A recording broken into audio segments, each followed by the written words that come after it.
Guys,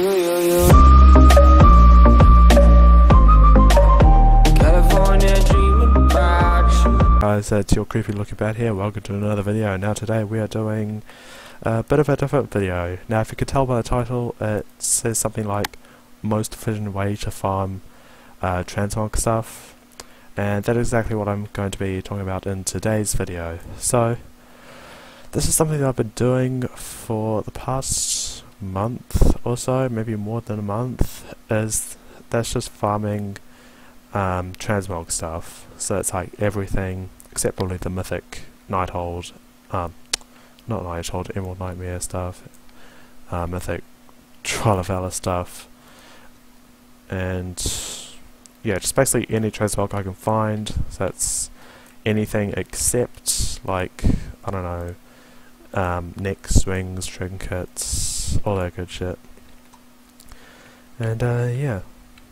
But what if I could tell you that you can make gold from this sort of transmogging method? Well, that's what we're going to be talking about today. But first we're just going to talk about the most efficient way to farm transmog. So first thing you want to do quests. Alright? So recently today I just decided to start on my Lawmaster achievement, which is, hold on, there we are. And by doing that Lawmaster, you could get a pretty good, decent amount of transmog gear. So that's only from quests that rewards pieces of gear, and it'll say, oh, this item has been added to your appearance collection or whatever. I don't even know. And yeah, but quests are boring. But the only problem with doing quests is that you'd get one of these quests where you have to weaken a mob to actually capture it and like return it or something. That's actually a really hard thing to do, unless if you have like a lobby appropriated with that leveling zone. Yeah, you're gonna be having a bad day trying to do that. So yeah, the second thing is that you could do is running dungeons and raids, basically. So let's have a look at one of these dungeons. Hold on.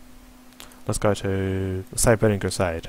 So say for Sithek Halls, I have got everything in it. Like, there's no, you have not collected this appearance yet on any of these things. On normal and heroic. Yeah. Except that fucking Raven Lord, which has been eluding me for about, I don't know, say a month's worth of farming time. Okay? You don't know how many times I have done that heroic Sithek Halls, and how many times I have failed at getting that Raven Lord. It just pisses me off sometimes. But it'd say something like Magister's Terrace. You scroll down, see, there we go. There is one piece that I have not got. Okay? So what I do is, I run that boss, Kalthas Sunstrider, every day on heroic, or all the time, or 10 times an hour, if it's normal. See, I haven't got that piece, I haven't got that piece, I haven't got that piece, until I get it. Okay? Now I've made myself a book. Not just any book, it has a list of all of the bosses in the game. So, bosses from Ragefire Chasm, Adderog, Corinthal, Stainmore, and Gordoth, to Nighthold, basically. And when I cross a name off, it means that I have got every single piece of gear that I could get. So say Adderog, for example, I've got everything I need, cross it off. Corinthal, everything I need, cross it off. Slagmore, everything I need, cross it off. And Gordoth, well, I still need to get two pieces of items. But not only are you going for these pieces of gear, sort of, you're going to be going for like green BOE stuff, which you could sell on the auction house. Oh, let me try and find one. Yeah, there's one. So the best way to farm like these green BOEs is that I use an add-on called NPC Scan, and NPC NPC scan overlay, which like puts dots on on your map to show you where these types of rare mobs are, and about 85% of the time that rare mob is going to be up. So I don't know if there are many rare mobs up in Dustmeadow Marsh, but I'm going to see if there's one up. Okay, no, there isn't. But if you kill a rare mob, it is guaranteed to drop a piece of a BOE green, sort of. And you could sell that on the auction house for a bit of gold, say.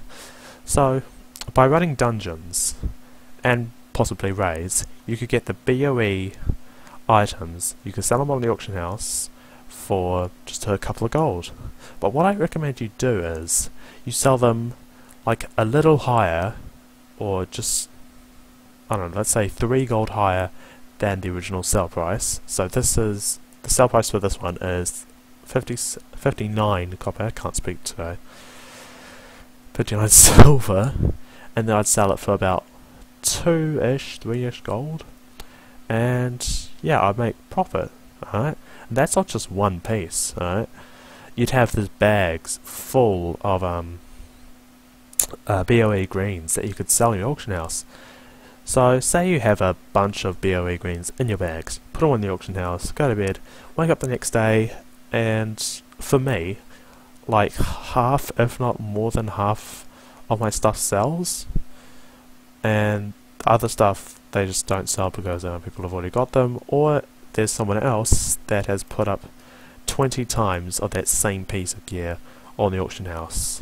Now, if you want to be an absolute moron, okay, say I want to put this piece up, okay, I'll put it up for about over 100 gold, alright? Now think about it, 100 gold for just the shitty little leggings that you could probably get off the auction house for way cheaper, okay? So don't try and sell your transmog prices for any higher than that, or I don't know how you determine a ridiculous price, okay? But the higher you bid your pieces, the less chance they'll sell, okay?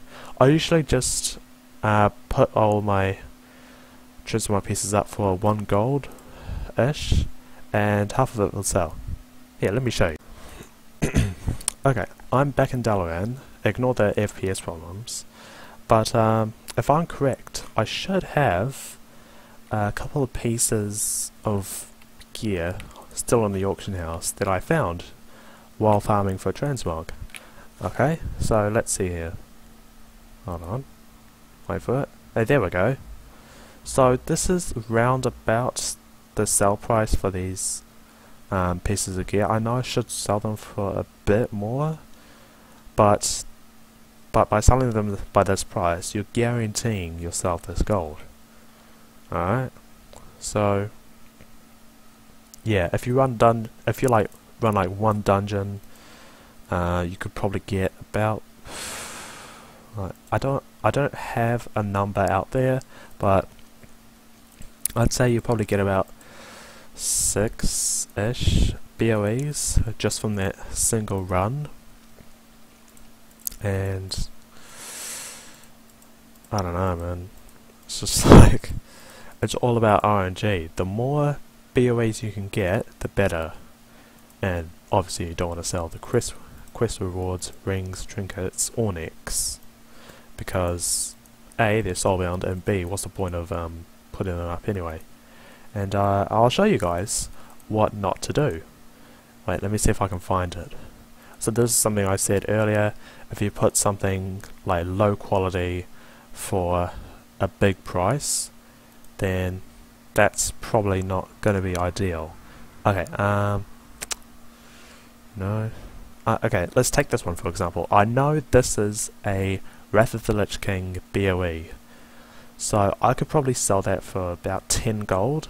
This guy is selling it for 97 gold, and sad to say, it's probably not going to sell.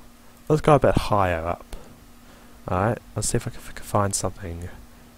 Okay. Okay. Yeah. This is the problem. This is a... I don't know, is this a vanilla BOE?